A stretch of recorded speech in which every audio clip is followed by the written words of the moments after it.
انہیں صرف رمضان المبارک کے ایک مہینے میں تقوی حاصل ہو سکتا ہے، پرہیزگاری مل سکتی ہے۔ یہ شہر طاعات ہے، شہر عبادات ہے، شہر کا مطلب مہینہ ہے عربی میں۔ اور دیکھیں کتنی سہولیات تمہارے لیے رکھی گئی ہیں کہ شیطان کے وسوسوں سے محفوظ رکھا گیا، کہ تمہیں مہینہ بھر شیطان اور اس کی ذریت سے، اس کے حملوں سے بچا کر رب تبارک و تعالیٰ نے اس مہینے میں رکھا ہے۔ تو اب میرے عزیزو، تھوڑی سی محنت کی ضرورت ہوتی ہے تاکہ ہمارا دل پاک ہو جائے۔ تھوڑی سی اور محنت اس میں کر لی جائے تو انسان کا باطن پاک ہو جائے۔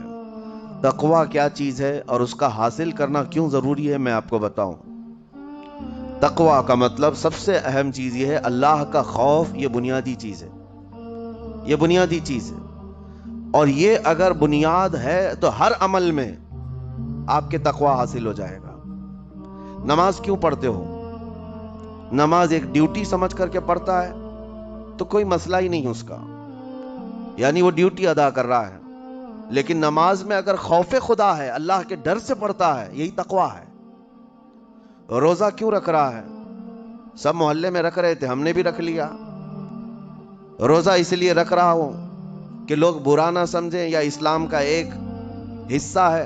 اتنی ہی نیت تھی تو پھر اس نے روزے سے کچھ حاصل نہیں کیا، لیکن اسی روزے کو اللہ کے خوف سے رکھا، یہی تقوی ہے۔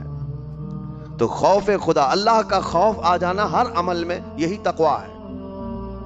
اور اگر یہ چیز نہیں ہے تو انسان بہت بڑے بڑے گناہ بھی کر جاتا ہے، اسے ڈر نہیں لگتا۔ روزہ چھوڑ دیا، اسے کوئی خوف ہی نہیں ہے، بلکہ دھڑلے سے لوگوں کے سامنے کہتا بھی پھر رہا ہو کہ مجھے یہ سب چیزوں میں وشواس نہیں، یقین نہیں ہے۔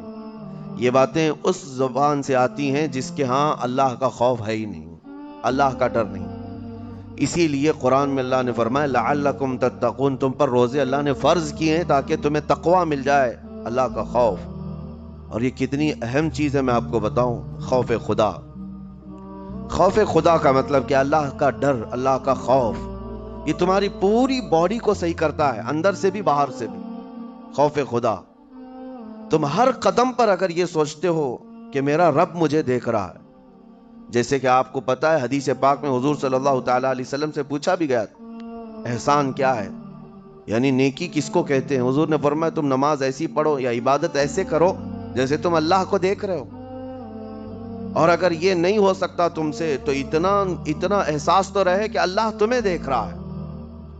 تو ہر عمل میں تمہارے یہ سوچ آئے کہ مجھے میرا رب دیکھ رہا ہے، تمہارے قدم سنبھل جائیں گے۔ آج آپ مسجد میں بیٹھے ہیں، ادب سے بیٹھے ہیں، حالانکہ ایک آدھے گھنٹے کے بعد جسم کو پھیلنے کی حاجت ہونے لگتی ہے، تھوڑا پیر پھیلا لوں، پیٹھ کو ٹیک دے دوں، نہیں کرتے آپ، اس لیے کہ آپ کو احساس ہے کہ امام صاحب دیکھ رہے ہیں، مفتی صاحب دیکھ رہے ہیں، یا پھر مجمع میں لوگ دیکھ رہے ہیں۔ تو یہاں پر ہمارے دیکھنے کے احساس سے آپ کے پیر نہیں پھیلتے ہیں، آپ پھیل کے نہیں بیٹھتے۔